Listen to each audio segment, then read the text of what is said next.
Quando você fala em ciúme, né, existe uma compreensão generalizada de que o ciúme é uma coisa ruim.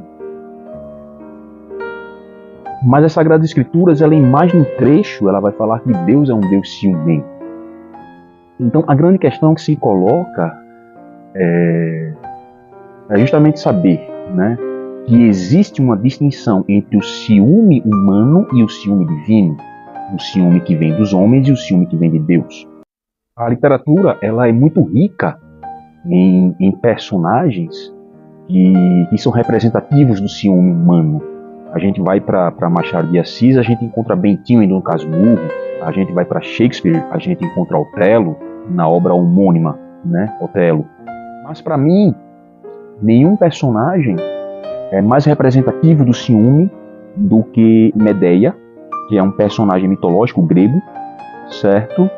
E que na mitologia grega, ela casa com Jasão e ela ajuda Jasão a recuperar o velocino de ouro, né? Ajuda Jasão e os argonautas a recuperarem o velocino de ouro e, consequentemente, ajuda o seu marido Jasão a recuperar o seu reino.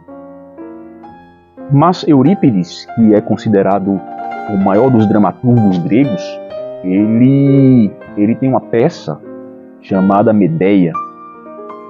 E nesta peça, Jasão contrai casamento com uma nova esposa, ele deixa Medeia, abandona Medeia para contrair casamento com uma nova esposa. Ela trama a morte da nova esposa de Jasão, a morte do próprio pai dessa moça, né, Creon, o rei Creon, e a morte dos seus 2 filhos com Jasão.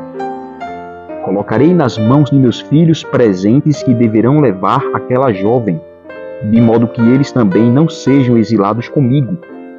Um belo véu ou manto e uma coroa de ouro engrinaldada. Se ela receber aqueles adornos e os usar, perecerá miseravelmente, assim como todo aquele que a tocar. Ungirei os presentes de veneno. Agora, deixai-me mudar o assunto de minha conversa. Lamento a ação que executarei em seguida. Matarei meus filhos. Ninguém os tirará de mim. Quando tiver esmagado toda a casa de Jasão, deixarei esta terra, fugindo depois do assassínio de meus queridos filhos, uma vez que me atreverei a executar o mais ímpio dos feitos. Eis que não suportarei, minhas amigas, tornar-me objeto de ridículo para os meus inimigos. O ciúme humano, ele é fruto da vaidade. O ciúme humano, ele brota daquele questionamento: como é que eu fico? A preocupação dele é com o próprio eu, né? E eu, como é que eu fico? Ele não se importa com o outro. O centro da preocupação dele não é o outro, mas é o próprio eu. Eu não suporto não ser amado, eu não suporto ser abandonado, né? Como é que eu fico nessa história? E é o ferimento a este eu que leva às maiores tragédias nas relações humanas. O ciúme divino, ele se diferencia na seguinte medida: Deus não coloca como é que eu fico nessa história, não é o eu divino, mas é o você. Como é que você fica, né? A questão é o próprio homem que é colocado no centro, o próprio ser com o qual Deus deseja se relacionar que é colocado no centro, né? Você tem que me adorar, você tem que me amar, porque senão como é que você fica, né? Existe um buraco dentro de você, certo? E só pode ser preenchido por mim, e sou a razão de todas as coisas, sou o princípio e o fim de todas as coisas.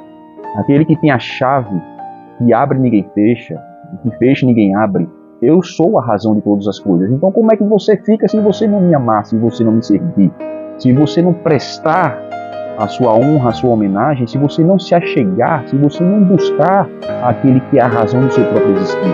Como é que você fica? É pior para você. Portanto, me ame, né? Me adore, busque a mim. Entende?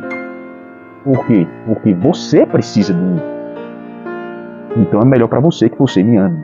Entende? O ciúme humano é o eu elevado até as últimas consequências com o sacrifício alheio, mesmo a base do sacrifício alheio. O ciúme divino é o outro levado até as últimas consequências com a entrega do próprio eu, numa cruz pela salvação do outro.